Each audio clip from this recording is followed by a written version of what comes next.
میدونی چطوری فیلسوفای باستان زندگیشون رو با آرامش و تمرکز پیش میبردن با استفاده از این تکنیک.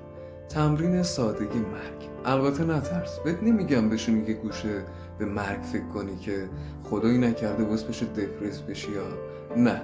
شما با استفاده از این تمرین حتی میتونی شیوه زندگی رو یاد بگیری.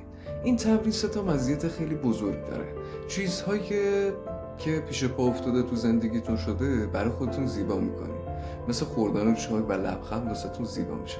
مزیت دوم توی ترس هاتونه، یعنی ترس هایی که امروزه دارین و بی‌معنی هستن از زندگیتون میرن. چرا که سومین مزیت بزرگی که واسهتون داره، تمرکزتون رو میذارین روی کارهای اصل کاری و مهمتون و باعث میشه توی زندگیتون یه قوقایی بیفته.